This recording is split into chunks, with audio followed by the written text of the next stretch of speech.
Buenas noches, hermanos. Vamos a continuar con nuestra reflexión de Cuaresma. Estamos hablando de la pasión de nuestro Señor. Vamos ahora a abordar el personaje de Pilato, Poncio Pilato. Vamos entonces a analizar ahora un poco sobre este personaje, como lo hemos venido haciendo en el Evangelio de San Mateo. La semana pasada hablamos un poco sobre Judas. Vamos ahora a reflexionar sobre el papel de Poncio Pilato como tal, ¿no? Entonces, podemos ver en el Evangelio de Mateo, en el capítulo 27, versículo del 1 al 2, vamos a ponerle aquí, Evangelio de San Mateo, 27, versículo del 1 al 2, y luego nos saltamos lo de Judas, que ya lo analizamos la semana pasada, y seguimos leyendo desde el versículo 11 hasta el versículo 27. 11-27. Entonces vamos a leer estos versículos para hacer nuestra reflexión del día de hoy. Entonces dice: llegada la mañana, todos los sumos sacerdotes y los ancianos del pueblo celebraron consejo contra Jesús para darle muerte. Y después de atarle, le llevaron y lo entregaron al procurador Pilato. Y luego sigue, ¿no?, el versículo 11. Jesús compareció ante el procurador y el procurador le preguntó: ¿eres tú el rey de los judíos? Respondió Jesús: tú lo dices.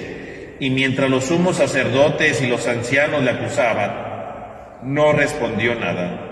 Entonces le dice Pilato: ¿no oyes de cuántas cosas te acusan? Pero él a nada respondió, de suerte que el procurador estaba muy sorprendido. Cada fiesta el procurador solía conceder al pueblo la libertad de un preso, el que quisieran. Tenía a la sazón un preso famoso llamado Barrabás. Y cuando ellos estaban reunidos les dijo Pilato: ¿a quién quieren que le suelte? ¿A Barrabás o a Jesús, llamado Cristo? Pero él sabía que habían entregado a Jesús por envidia. Mientras él estaba sentado en el tribunal, le mandó decir su mujer: no te metas con ese justo, porque hoy he sufrido mucho en sueños por su causa. Los sumos sacerdotes y los ancianos persuadieron a la gente para que pidieran la libertad de Barrabás y la muerte de Jesús. Cuando el procurador les dijo: ¿a cuál de los dos quieren que le suelte? Ellos respondieron: a Barrabás. Les dice Pilato: ¿y qué voy a hacer con Jesús llamado el Cristo? Le dicen todos: sea crucificado. ¿Pero qué mal ha hecho?, preguntó Pilato. Pero ellos seguían gritando con mayor fuerza: sea crucificado.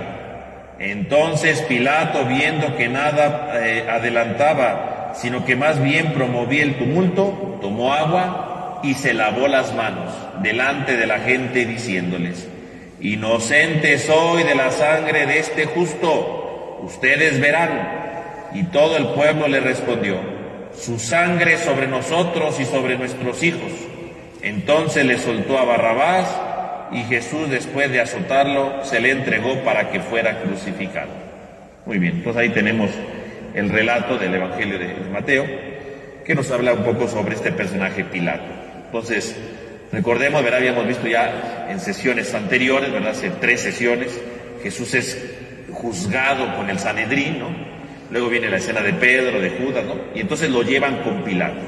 ¿Para qué lo llevan con Pilato? Ciertamente los judíos pudieron haberlo ahí apedreado, ¿no?, porque lo habían acusado de una blasfemia, ¿no? Entonces, ciertamente de inmediato lo hubieran podido apedrear, pero van con Pilato. Ir con Pilato significa que entonces están buscando la muerte de Jesús, ciertamente. Quieren Jesús que muera, pero de la manera más terrible que pueda haber. Quiere que el imperio romano lo crucifique, ¿verdad? Quiere que el imperio romano lo condene a la muerte. De una manera denigrante, ¿no? Lo que están buscando con Jesús. No solamente quieren que se muera, quieren denigrarlo. Y por eso lo van a mandar con Poncio Pilato, ¿no? Dice, lo mandaron con Poncio Pilato, que era el gobernador, ¿no? Y bueno, ciertamente algunos dicen, bueno, ese era el procurador Pilato, ¿verdad? Pero el Evangelio de San Mateo dice el gobernador. Quiere decir que él era el gobernador en aquellos tiempos. Pilato fue gobernador de aquella zona desde el año 26 hasta el año 37, ¿no? un tiempo relativamente largo, ¿no? Al parecer lo habían mandado ahí, ¿verdad? Porque había permitido algunas cosas, ¿verdad? Donde estuvo antes, y lo mandaron ahí un poco de castigo. Porque en realidad a nadie le gustaba estar con los judíos porque eran muy alborotadores, ¿no? Y sus fiestas y sus ritos, entonces lo mandaron ahí un poco de castigo. Y ahí estaba precisamente Pilato. Pilato en general vivía en Cesarea, era el lugar donde él vivía. Él iba solamente a Jerusalén con motivo de las fiestas. Por un lado porque era la autoridad, tenía que estar ahí, ¿no? Y por otro lado tenía que ir a Jerusalén también porque era una fiesta donde se juntaba mucha gente y podría ocurrir algún tipo de alboroto. Entonces también tenía que estar ahí de frente por si se tenían que tomar algunas decisiones importantes. Entonces él iba siempre ahí. Seguramente se quedaba cerca de la torre de Herodes, o en la torre de Herodes se quedaba ahí a vivir en esos días, precisamente para poder estar ahí. Cuando digo Herodes no me refiero al rey Herodes de cuando Jesús era un niño, sino más bien a su hijo, ¿verdad? Que también se llamaba Herodes, ¿no? Y entonces podemos ver aquí a Pilato. ¿Cómo era Poncio Pilato? Digo, tenemos aquí el relato de los evangelios, pero en realidad, ¿cómo era Poncio Pilato? Los historiadores pues no nos dicen mucho de este personaje, ¿verdad? Cada quien habla de Pilato a su manera. Algunos lo ven como un personaje muy negativo y otras veces ven a Pilato como un personaje muy condescendiente, ¿no? Ciertamente no podemos saber cómo era exactamente.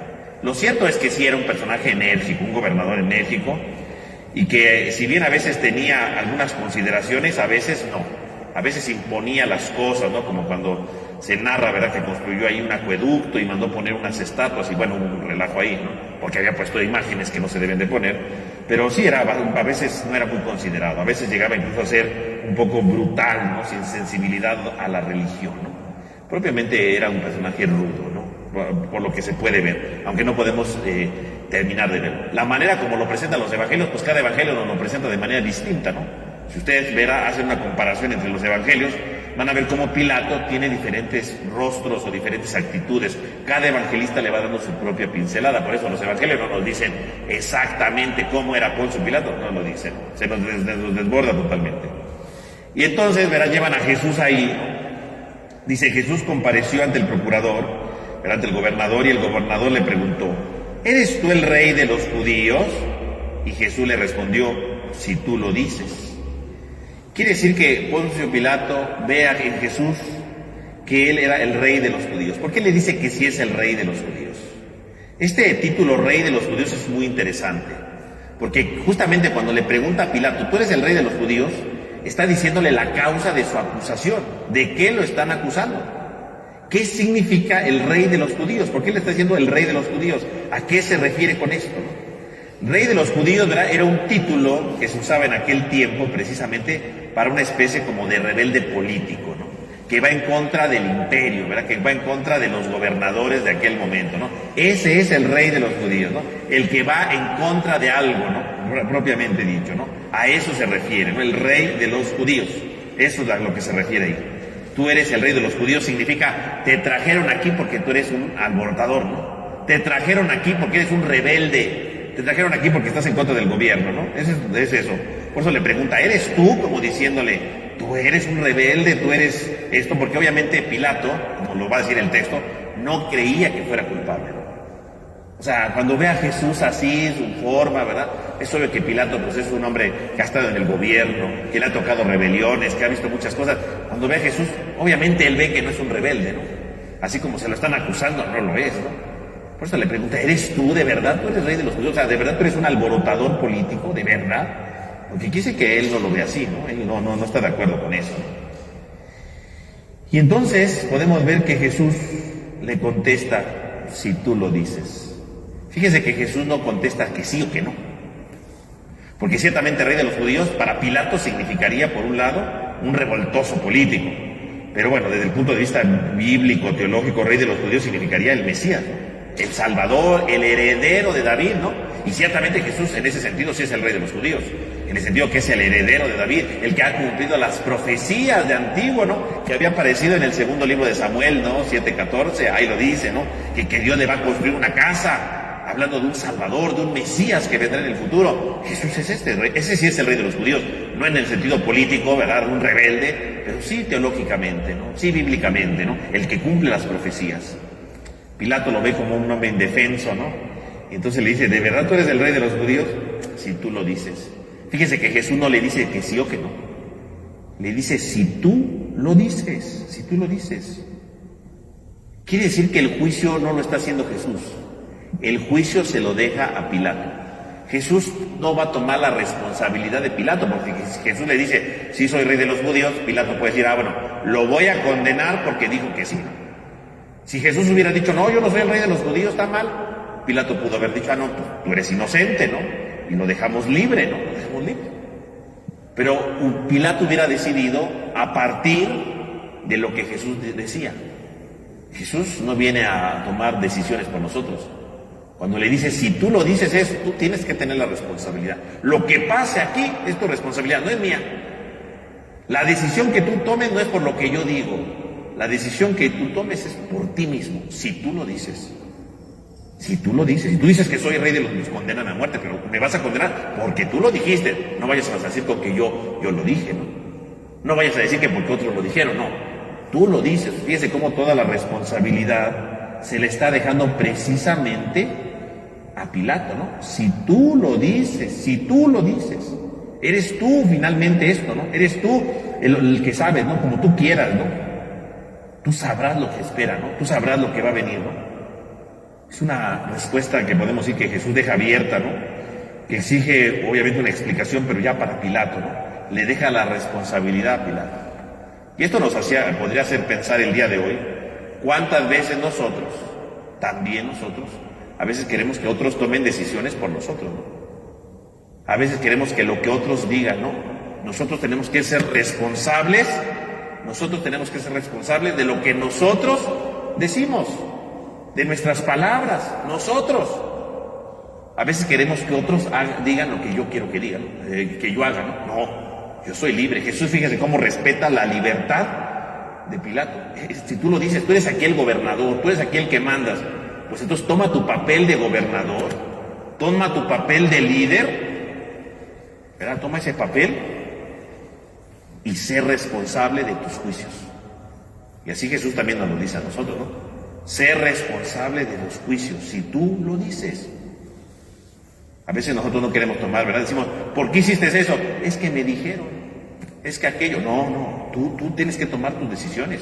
Tú tienes que estar decidido, tú tienes que estar de acuerdo con eso. Eres tú el responsable de todo, ¿no? Así como cuando alguien, ¿verdad?, luego viene a confesarse y me dice, ¿usted qué haría, padre? No, pues yo no le voy a decir qué haría, ¿no?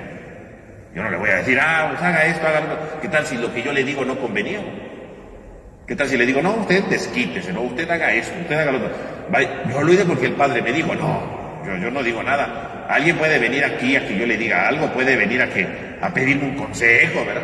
Pero la decisión, ¿quién la toma? La otra persona.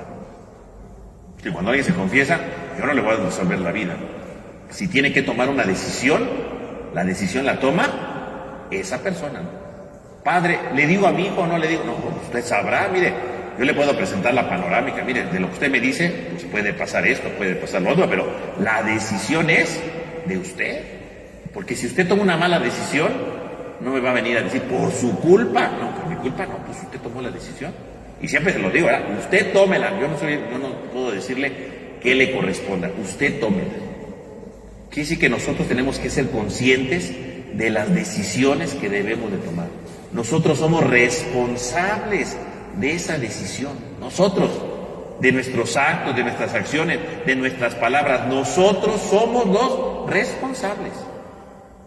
No son otros. Por eso Jesús le dice a Pilato, tú lo dices, o sea, hazte responsable, tú eres el gobernador, pues tú decides si soy el rey de los judíos o no. No me vengas que me vas a condenar a muerte porque yo te dije, o porque te dijeron las autoridades. No, toma tu papel. Fíjese cómo Jesús hace que de verdad Pilato tenga conciencia de eso. O sea, tú no me conoces, de lo que estás escuchando, toma tu decisión, pero sé responsable de tus actos, ¿no? De tus actos. Y eso nos lo pide Jesús a todos nosotros, ¿no? Y curiosamente dice que Jesús se va quedando callado, ¿no? Dice, mientras los sumos sacerdotes y los ancianos lo acusaban, Jesús no respondía nada. Lo único que le dice a Pilato es, si tú lo dices, o sea, hazte responsable de tus actos, ¿no? Hazte responsable de lo que te toca, punto final. Punto, hazte responsable de tus actos. Sí. Pero después de eso Jesús se queda callado. Lo acusan, le dicen de cosas, Jesús se queda callado. Pues ya habíamos dicho, ¿no?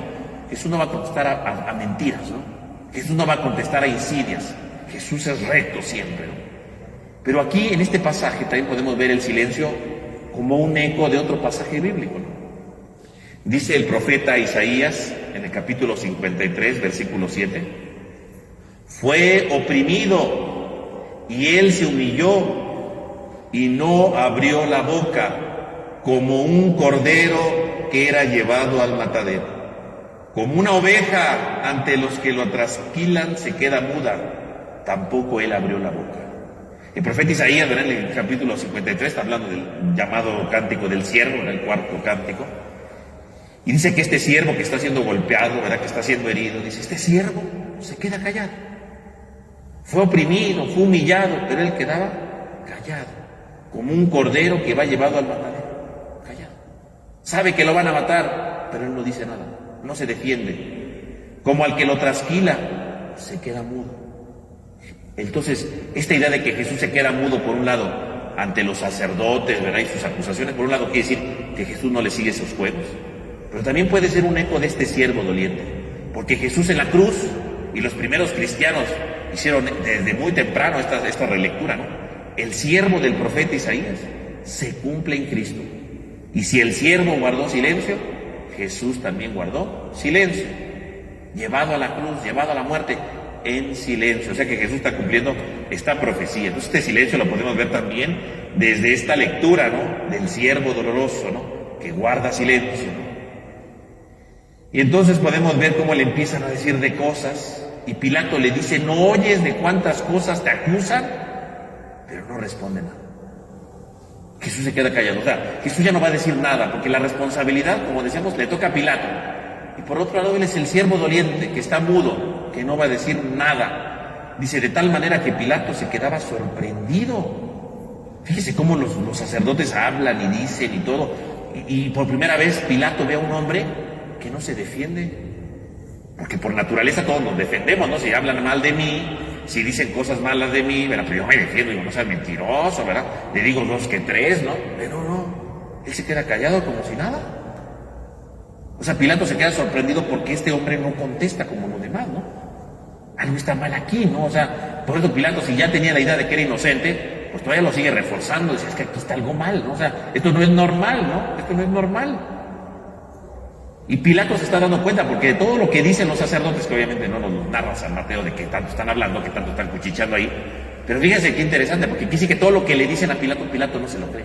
Dice que no es suficiente para condenarlo a muerte, ¿no? Porque él sabe que lo quieren condenar a muerte, pero sabe que todo eso no es válido. Con una palabra de Jesús se hubiera salvado.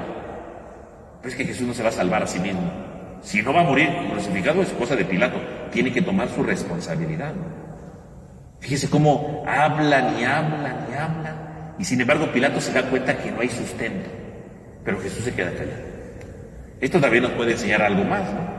Muchas veces nosotros en nuestra vida, ¿verdad?, cuando algo no es verdadero, como en el caso de Jesús, que lo quieren acusar de muerte con acusaciones que no son verdaderas, fíjense, muy interesante, con no son verdaderas, son muchas palabras. Cuando algo es verdadero, no necesito más palabras, las cosas son directas. Los argumentos verdaderos son directos, los argumentos verdaderos son de momento, son de golpe. Los argumentos verdaderos son totales así, de golpe, ya no necesitamos más. En cambio, cuando yo quiero sustentar algo que está basado en mentiras, pues tengo que estar dándole vueltas por todos lados, ¿verdad?, para que me la crean, ¿no? Las mentiras siempre van dando vueltas, ¿verdad? La mentira no es que sea rápida, siempre yo tengo que estar hilando ideas para sustentar una mentira. Y entre más grande es la mentira, más grande es el discurso, ¿no? Más grande es la verborrea, ¿verdad? Porque no sabemos cómo convencer que nuestra mentira es verdadera, ¿no? ¿Cómo convencer que no estoy diciendo mentiras? Obviamente aquí pues sobran palabras, porque quieren acusar a Jesús de muerte por algo que no es cierto. Entonces tienen que inventar cosas. Si de verdad tuvieran un argumento para mandarlo a la muerte, pues van directo, es esto. Pero ni Pilato se los cree. O sea que Pilato de entrada se da cuenta que los argumentos de los sacerdotes, pura palabrería, no son válidos. Jesús lo ve que se calla, le llama la atención. Él mismo se está dando cuenta que Jesús es inocente y lo va a condenar a muerte. O sea, todas las pruebas para declararlo inocente estaban ahí. Argumentos fallidos, el silencio de Jesús, y por supuesto su propia experiencia como gobernador, ¿verdad? Sabía claramente eso, ¿no? Y ahí está, ¿no? Todo mundo criticando, ¿no? Todo mundo diciendo, ¿no?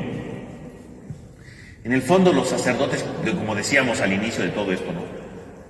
Pues lo quieren condenar a muerte, pues porque los cuestiona a ellos, ¿no? Quieren que Jesús muera precisamente porque los está cuestionando, los está moviendo, ¿verdad? Los está destruyendo, ¿no? En su vida, ¿no? Y por eso lo quieren condenar. Pilato lo único que puede quedarse es callado, ¿no? Dice, de suerte que el procurador, o el gobernador más bien, estaba muy sorprendido. Qué curioso, ¿no? Muy sorprendido. Y la palabra aquí, sorprendido, fíjense, si seguimos jugando con el profeta Isaías, se quedó muy sorprendido, o sea, se quedó en estupor. Y también de esto nos habla el profeta Isaías, ¿no? Si leemos el cántico del siervo de nuevo, como el de hace ratito, ¿no? Pero ahora en el capítulo 52, 13, 15, ¿no? Al inicio del cántico, fíjense, el cántico dice de Isaías 52, 13, 15. He aquí que prosperará mi siervo, será enaltecido, levantado y ensalzado en sobremanera. Así que todos se maravillaron de él, pues tan desfigurado tenía el aspecto que no parecía hombre, ni su apariencia era humana. Otros se admiraban, se quedaban estupefactos. Muchas naciones ante él cerrarán todos los reyes la boca, pues lo que de él se les contó verán y nunca oirán algo semejante. Fíjese cómo dice, este siervo que está golpeado, este siervo que no parece hombre, no. Dice, todos se maravillaron, todos se admiraron. ¿Y qué está haciendo Pilato ahí cuando todo el mundo acusa a Jesús y Jesús callado? Dice, se quedaba admirado, sorprendido, igual que el profeta Isaías. Vean cómo Jesús, los relatos de los evangelios, en el fondo están cumpliendo el profeta Isaías, las profecías de Isaías. Primero el silencio de Jesús, como el cordero al matadero, ¿no? Y ahora escuchemos esto, ¿no? Pilato queda maravillado del silencio de Jesús, así como se maravillaron en el profeta Isaías del siervo que estaba siendo insultado, golpeado, que no parece humano, y quedan sorprendidos por esta cosa tan extraordinaria que está pasando. Pilato está sorprendido, está cumpliéndose eso. Así entonces, fíjese, el cántico de todos los que se quedan maravillados por este hombre que no tiene aspecto humano, ¿cómo comienza el cántico? Dice, este siervo del que todos se maravillan, este siervo desfigurado, triunfará y será enaltecido, dice el profeta Isaías. Quiere decir que este juicio, aunque estén acusando a Jesús con mentiras, al final de cuentas Jesús triunfará. Digo, hay que leer el paralelo, ¿no?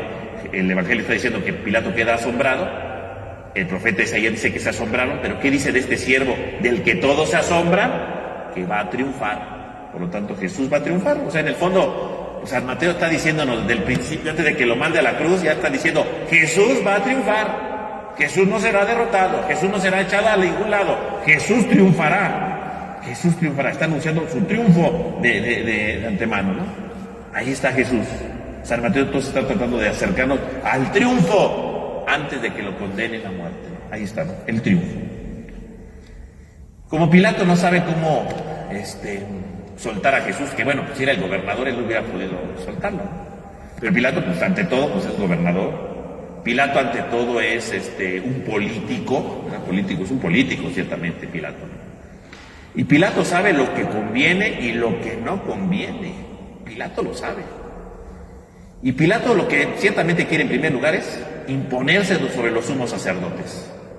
Pero no quiere imponerse a la fuerza, como diciendo, aquí soy yo el gobernador, aquí mando yo, que quede libre, ¿no? Como diciendo, aquí yo mando, ¿no? Porque esos son problemas políticos, ¿no? Echarse al Sanedrín encima, aunque él sea el gobernador, no es bueno, ¿no? Porque el Sanedrín puede mover al pueblo para otra cosa, ¿no? Entonces él tiene que ser muy cuidadoso. Como buen político, pues es un político, finalmente Pilato es político. Entonces él quiere imponerse, quiere demostrarle a los sumos sacerdotes que Jesús va a ser libre, pero no decide declararlo libre.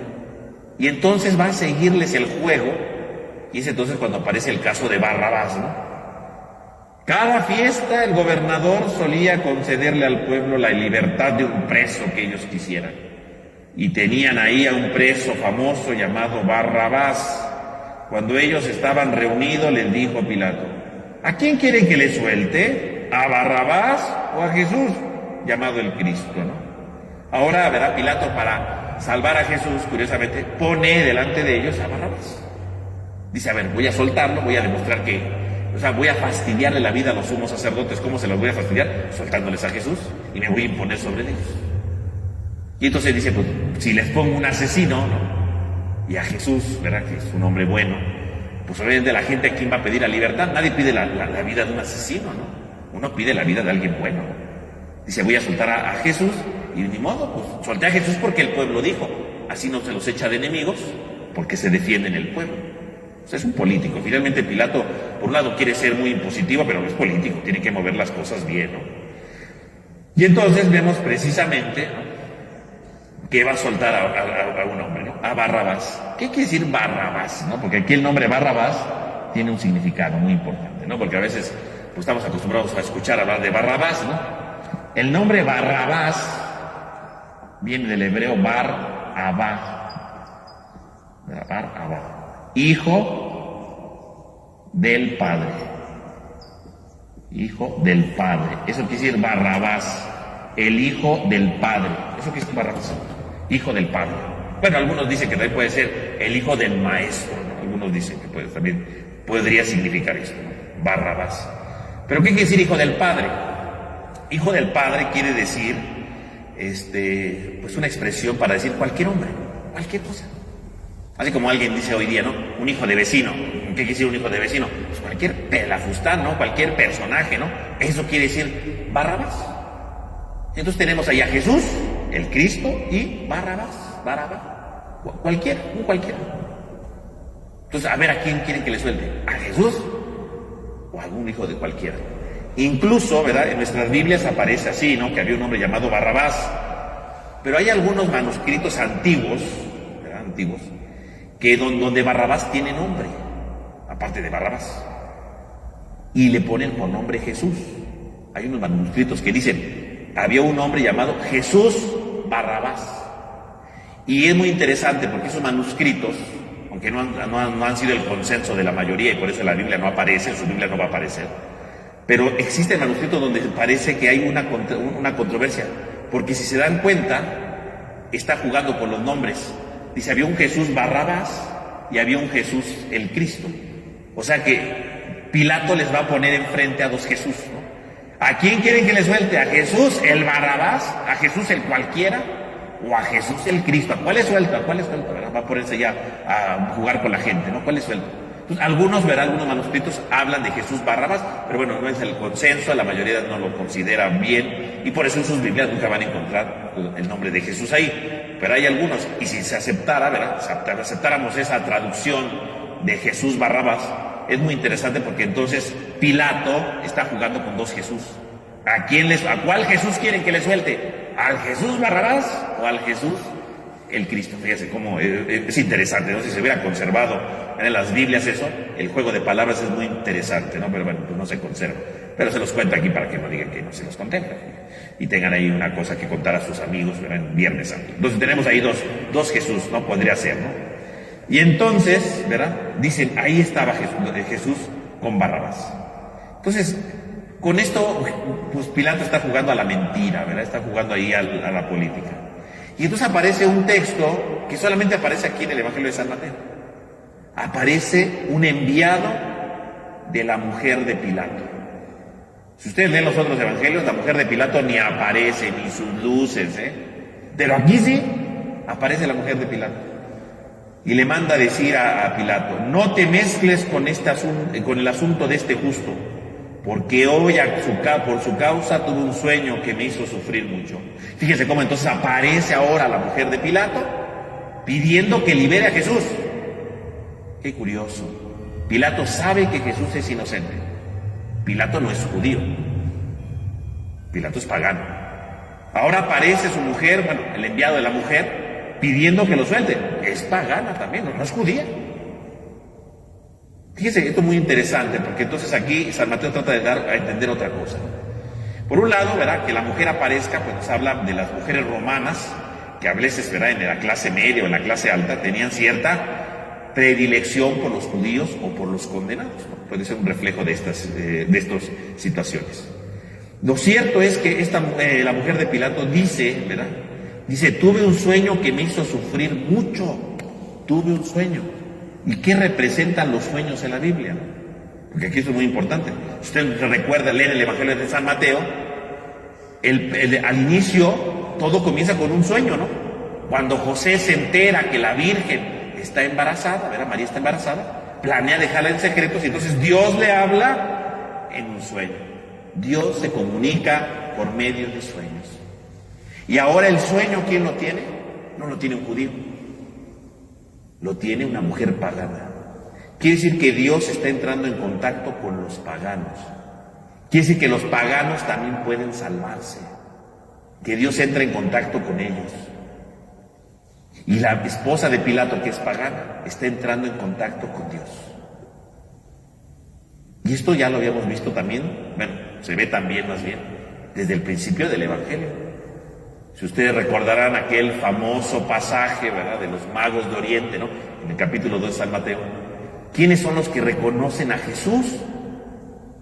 Los paganos, ¿verdad? Porque estos magos de Oriente, ¿quiénes eran? Eran paganos, ¿no? No eran judíos, eran paganos. Y estos paganos reconocieron a Jesús. En cambio, los judíos y Herodes no lo reconocieron. Fíjense cómo ese pasaje de los magos de Oriente, ¿verdad?, que a todo el mundo le gusta, porque los reyes magos y todo, y nos quedamos con todas las cosas rimbombantes y con un colorido. Pero vean cómo el pasaje, desde el principio del Evangelio, San Mateo ya lo había dicho. Los que van a reconocer a Jesús son los paganos. Los que reconocieron a Jesús fueron los magos de Oriente. En cambio, Jerusalén no. Jerusalén se quedó ahí, Herodes se quedó ahí. Bueno, Herodes mandó matar niños, ¿no? Asesino. En cambio, los paganos, los magos, lo reconocieron. Y si ustedes lo pasan ahora ya al final del Evangelio, ¿qué está pasando? ¿Quién está reconociendo a Jesús? La mujer de Pilato, que es pagana. Pilato considera que es inocente. Es pagano. En cambio, los judíos, las autoridades, los fariseos, los sacerdotes, lo quieren acusar de muerte. Eso ya estaba desde el principio del Evangelio. Desde el pasaje de estos magos de Oriente, ¿verdad?, que reconocieron a Jesús, ya estaba diciendo San Mateo, los que reconocerán a Jesús serán los paganos, y los judíos cerrarán su corazón. Y se está cumpliendo, ¿no? Los paganos, Pilato y su mujer, reconocen a Jesús. En cambio, los judíos no. Condenan a muerte. Herodes termina matando niños. Bueno, en este caso no hay niños. Aquí el que termina siendo matado es Jesús, ¿no? Es asesinado en una cruz. Vean cómo el Evangelio de San Mateo ya desde el principio nos lo había dicho. Además que a veces nos quedamos con el relato, que los magos, que los regalos y tantas cosas. Pero en realidad el texto de San Mateo es muy profundo. Desde el principio nos lo dijo. Ojo, este niño no cualquiera lo va a reconocer. No los sabios. No las autoridades religiosas. El que lo va a reconocer son los paganos. Y en la pasión se corrobora. O sea, San Mateo nos dice, te lo dije desde el principio, solo los paganos lo pueden reconocer. Los paganos entran en contacto con Dios, porque los magos entran en contacto con Dios. Primero, con la estrella, ¿no? Y cuando se encuentran con Jesús y se regresan por otro camino, ¿por qué se regresan? Por medio de un sueño, se les dijo que se regresaran por otro camino. Por un sueño. ¿Qué tuvo la mujer de Pilato? Un sueño. Dios habló con ella. Los paganos tienen un corazón más abierto que los judíos. Es una crítica durísima esto, en el Evangelio de San Mateo. Está diciendo que los judíos tienen un corazón tan duro que no se abren a la misericordia, que no se abren a la acción de Dios, no reconocen a Dios en su vida, ¿no? Fíjese cómo el texto está siendo muy, muy claro desde el principio, O sea, desde el inicio del Evangelio lo dijo y se está cumpliendo ahora sí, ¿no?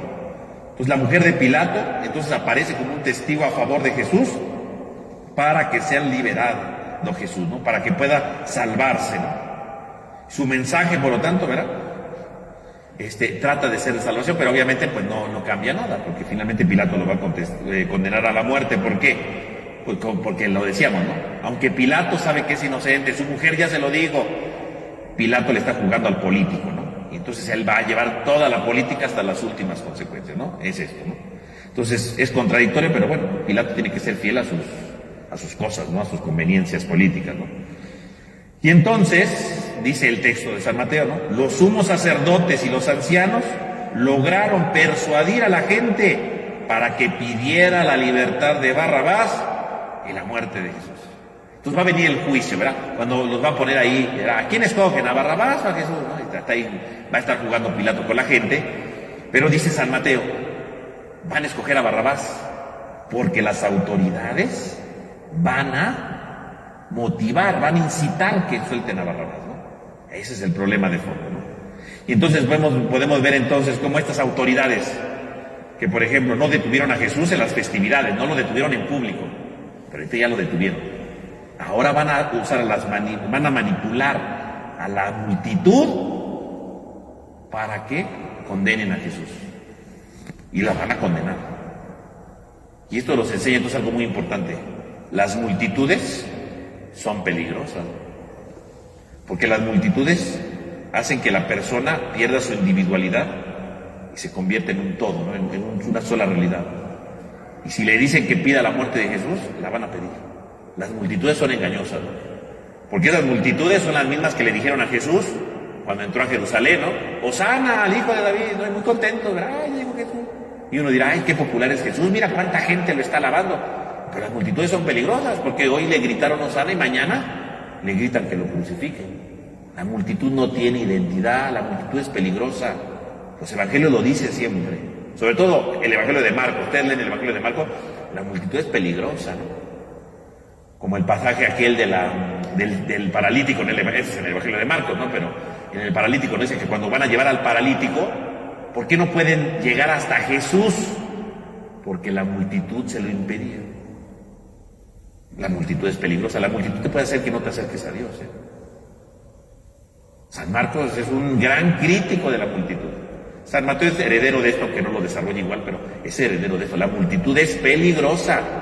La multitud puede estar hoy a favor tuyo y mañana te condena. La multitud es peligrosa. La multitud es un riesgo para la fe. Es que están llenos los templos. Y quién sabe, ¿no? No significa que porque todo esté lleno, de verdad haya un compromiso real, ¿no? Ojo, ¿verdad? Entonces, los evangelios son muy claros en esto, ¿no? La multitud que vio tantas cosas de Jesús, que escuchó tanto de Jesús, pidió su muerte, ni siquiera se dio cuenta que estaba pidiendo. La multitud no piensa. Piensa uno individual, pero cuando se une a la multitud, pierde su identidad, ¿no? Y eso lo pueden ver, por ejemplo, en un concierto. En un concierto uno pierde su identidad.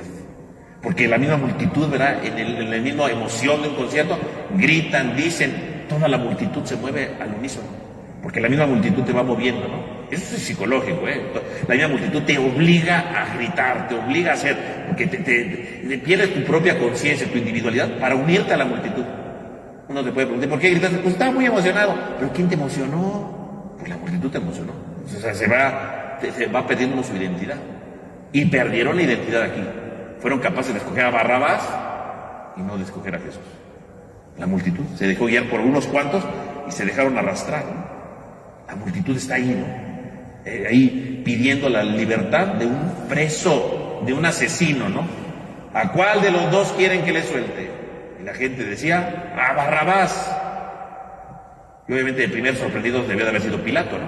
Porque todo este juego lo estaba haciendo Pilato para liberar a Jesús. Es obvio que nadie va a escoger a un asesino, ¿no? Y de repente la gente empieza a decir que suelte a Barrabás. Bueno, pues Pilato dijo, esto no está bien, ¿no? Ya me salieron mal las cosas porque yo quería soltar a Jesús, ahora ya no lo voy a poder soltar, porque ahora ya no solamente son las autoridades los que piden la muerte de Jesús, ahora es la misma multitud, todo el mundo quiere la muerte de este hombre. Pilato mismo se mete en una situación que ya no puede salir. Cuando él pudo soltarlo, no lo soltó. Ahora ya no lo puede soltar, ahorita sí ya no, porque si dijera, no voy a soltarles a Jesús, ahora la misma multitud se le vendría encima, ¿no? No puede soltarlo, ahora ya no puede.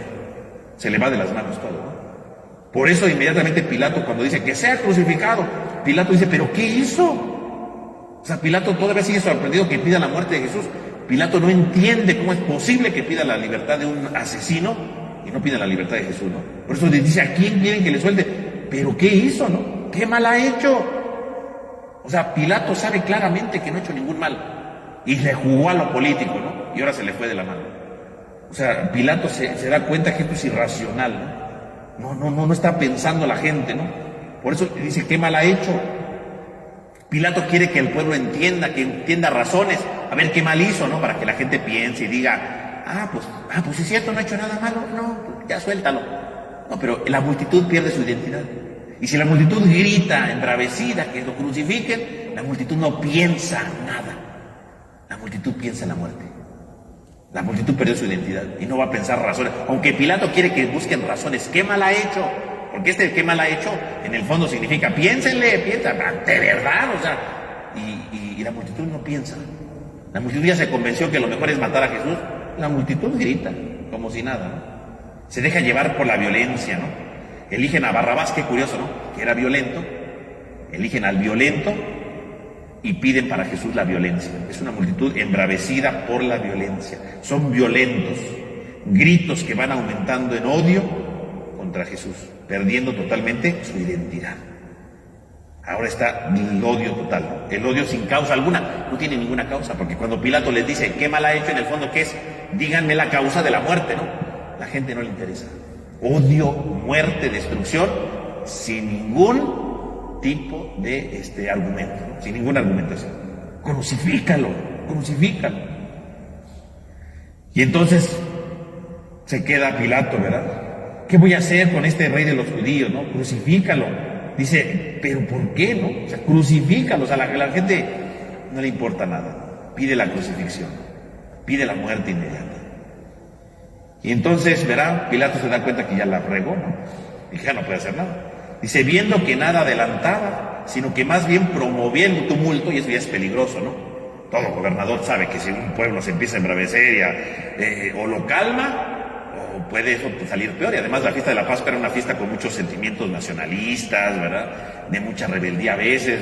Si él permitía que esto siguiera creciendo, podía empezar ahí un movimiento armado. Entonces Pilato ya no podía hacer nada, tenía que tranquilizar eso. Y entonces de inmediato dice, tomó agua, se lavó las manos delante de la gente diciéndoles, inocente soy de la sangre de este justo, ustedes verán. Pilato de inmediato dice, a ver, hasta aquí llegué, ya. O sea, ya la regué, bueno. Pero fíjense que Pilato, curiosamente lo que Jesús le había dicho, si tú lo dices, si tú lo condenas a muerte, es tu responsabilidad. Pilato, de todo modo, no quiere aceptar la responsabilidad. Lo va a condenar a muerte, pues se lo condena a muerte porque ustedes dijeron. Fíjense cómo el Pilato literalmente se desentiende de eso, dice, y se lava las manos. ¿Qué significa que se lave las manos? ¿De dónde viene esto de lavarse las manos? Porque a veces decimos, ay, tú te estás lavando las manos, ¿no? Como para desentenderte. Y sí puede tener ese significado. Pero ¿qué significa el rito de lavarse las manos? No significa solamente que se purifica algo así, no. Este rito lo podemos ver nosotros en la Biblia. Si nosotros leemos el libro del Deuteronomio, en el capítulo 21, el libro del Deuteronomio, en el capítulo 21, ahí nos narra precisamente este acontecimiento, ¿no? De lavarse las manos, ¿no? Dice Deuteronomio, capítulo 21, del 1 al 9, ¿no? Dice, si en el suelo que Yahvé tu Dios te dio posesión, se descubre un hombre muerto, tendido en el campo sin que se sepa quién lo mató, saldrán tus ancianos y tus escribas y medirán la distancia entre la víctima y las ciudades de alrededor. Una ciudad resultará la más próxima al muerto. Los ancianos de esa ciudad que resulte la más próxima al muerto tomarán una becerra a la que no se le haya hecho todavía trabajar ni llevar el yugo. Los ancianos de esa ciudad bajarán la becerra a un torrente de agua perenne, donde no se haya arado ni se siembre, y allí en el torrente romperán la nuca de la becerra. Se adelantarán entonces los sacerdotes, hijos de Leví, porque a ellos ha elegido Yahvé tu Dios, para estar al servicio y para dar la bendición del nombre de Yahvé, y a su decisión corresponde resolver todo litigio y toda causa de lesiones. Todos los ancianos de la ciudad más próxima al hombre muerto se lavarán las manos en el torrente sobre la becerra desnucada y pronunciarán estas palabras: nuestras manos no han derramado esa sangre y nuestros ojos no han visto nada. Cubre a tu pueblo Israel, tu Yahvé, lo que rescataste, y no dejes que caiga sangre inocente en medio de este pueblo. Así quedará cubierto de esta sangre, y tú sabrás quitado de en medio de ti la sangre inocente, haciendo lo que es justo a los ojos de Dios. Pues ¿para qué se lavaban las manos? Dice, ¿no? Dice el libro del Deuteronomio, ¿no? Capítulo 21. Si tú ves un muerto, pero tú no lo mataste, obviamente. ¿De quién es la culpa del muerto? Alguien tuvo que haber matado, obviamente. El muerto no se puede decir porque sí, ¿no? Si está asesinado. Entonces dice que tienen que medir, ¿verdad? A ver, ¿a qué ciudad, de qué ciudad está más cerca? Porque de la ciudad más cerca, pues se supone que de ahí salió el muerto, o de ahí lo mataron. Y entonces, para hacer público que el pueblo no tiene culpa delante de Dios, porque esto es cosa de Dios, ¿no? Decirle al pueblo, nosotros no tenemos culpa de este muerto, nosotros no lo matamos, este pueblo no lo mató, ¿qué es lo que tienen que hacer, verdad? Desnucar aquí a la pobre becerra, y luego lavarse las manos, para decir, nosotros somos inocentes de la muerte de este hombre. O sea que era un rito para desentenderse de la muerte de alguien, porque pues quién sabe quién lo había matado, nadie sabía, estaba muerto ahí, ¿no? Lávate las manos, ofrece el sacrificio de la becerra, pero lávate las manos y dile a Dios, yo me limpio las manos, pero no en el sentido de desentenderme, decir yo no tengo culpa, no, sino decir yo no lo maté, quién sabe quién lo mató, yo no lo maté. Y justamente, ¿qué está haciendo Pilato? Se lava las manos y en el fondo, ¿qué está diciendo? Yo no lo mato. Siguiendo el rito del Deuteronomio, o sea, San Mateo está jugando con la Biblia, ¿no? Y él está diciendo, yo no lo maté, lo va a matar el pueblo. El asesino es el pueblo, yo no soy el asesino. O sea, por un lado sí, él no tomó en serio su papel cuando le tocaba, era su responsabilidad, se la tomó en serio. Ahora que ve que ya no hay solución, termina echándole la culpa al pueblo, ¿no? Y se lava las manos como diciendo, yo soy inocente de esta muerte, porque sabe que se va a morir Jesús. Y en el fondo, ¿qué está diciendo? Ustedes, todos ustedes, son los asesinos. Me lavo las manos, como según sus ritos, ¿no? Yo no lo maté. Si alguien va a matar a Jesús, son ustedes lo mataron. Allá ustedes, ¿no? Allá ustedes. Y la gente, ¿verdad?, embravecida contesta, que su sangre caiga sobre nosotros y sobre nuestros hijos, ¿no? Y entonces esto es una respuesta durísima, ¿no? Que su sangre caiga. O sea, en el fondo, su sangre caiga sobre nosotros y nuestros hijos, es una manera de que el pueblo se está lavando también las manos. Porque en el fondo, ¿qué están diciendo? Que su sangre caiga sobre nosotros y sobre nuestros hijos significa, va a caer su sangre sobre nosotros, pero no por nuestra culpa, porque así es la ley. Los del pueblo se están lavando las manos, diciendo, bueno, sí se va a morir, pero se va a morir no porque nosotros queramos que se muera. Se va a morir porque la ley dice que se tiene que morir. El pueblo se está lavando las manos. Que caiga sobre nosotros y sobre nuestros hijos significa, sí va a caer la sangre, pero va a caer la sangre no porque lo matamos nosotros, como tú dices. Va a morir y va a derramar su sangre porque así es la ley. Eso es una frase, ¿no? Esta expresión de su sangre caiga sobre nosotros y sobre nuestros hijos son precisamente frases que ya aparecen en la Biblia, ¿verdad? Para desviar la inocencia del juez, ¿no? Entonces, como por ejemplo un juez dice, condenado a muerte, bueno, que su sangre caiga sobre mí, pero en el sentido no de que yo lo maté, caiga porque se lo merece, ¿no? Se lo merece. Y esta es una expresión jurídica, que su sangre caiga sobre nosotros y sobre nuestros hijos, es una expresión jurídica para decir, somos inocentes, va a morirse, pero no porque nosotros lo condenamos. Él solito se condenó a muerte, porque así dice la ley. Fíjense, no resulta que todos son inocentes, Pilato es inocente, el pueblo dice, no, va a morirse, pero no por nuestra culpa, va a morirse por culpa de él, y porque así lo dice la ley, pues ni modo, ¿no? Si la ley dice que se muera, pues ni modo. Fíjense cómo cada quien se va desentendiendo de todo. Y en realidad, ¿quién es culpable de la muerte de Jesús? Todos son culpables, ¿no? Aunque se quieran disculpar. Pilato tiene su culpa por no hacer las cosas a tiempo. Y, obviamente, ¿verdad? El pueblo tiene su culpa porque ellos pidieron eso.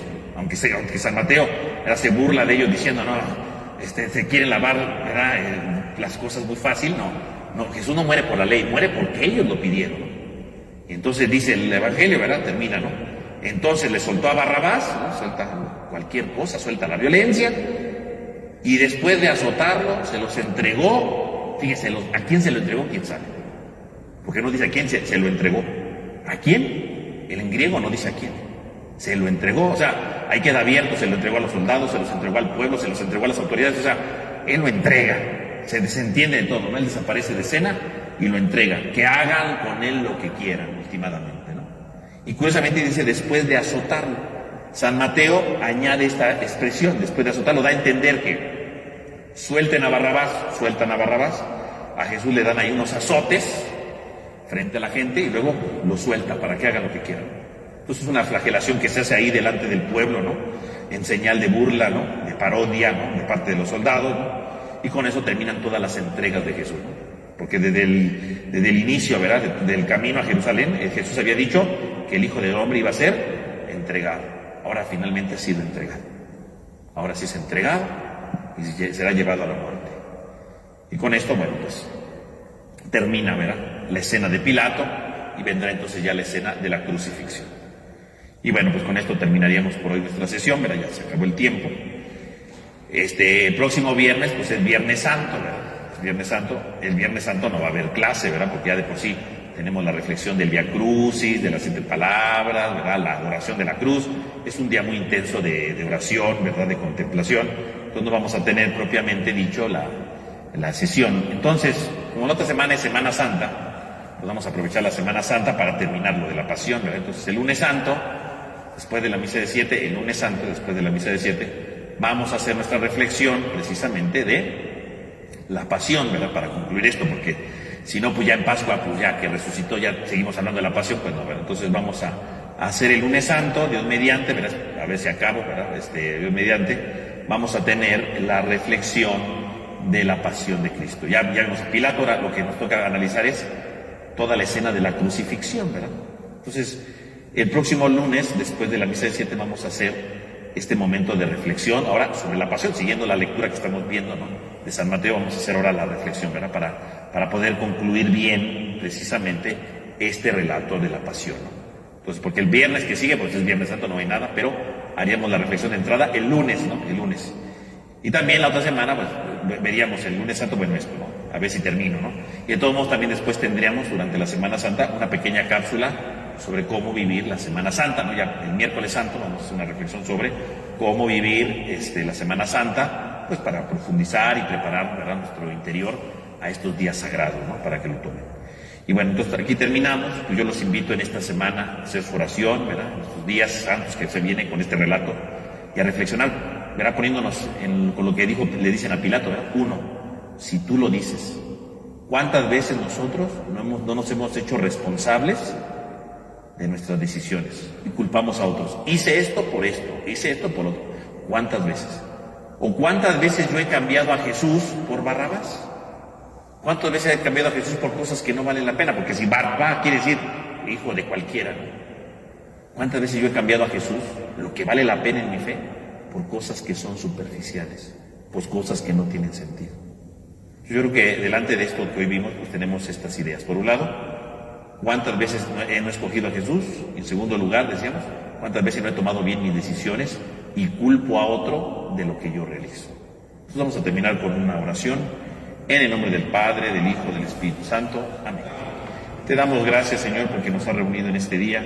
Te pedimos por cada uno de nosotros para que nos ayudes a dar testimonio de tu palabra, a dar testimonio de lo que tú necesitas de nosotros, y así poder corresponder realmente con responsabilidad, tomando bien nuestras decisiones al proyecto que tú necesitas de nosotros y vivir la salvación que nos prometes. Te lo pedimos a ti que vives y reinas por los siglos de los siglos. En nombre del Padre, del Hijo y del Espíritu Santo. Amén. Pues nos vemos la próxima semana, el próximo lunes, para concluir este relato de la Pasión.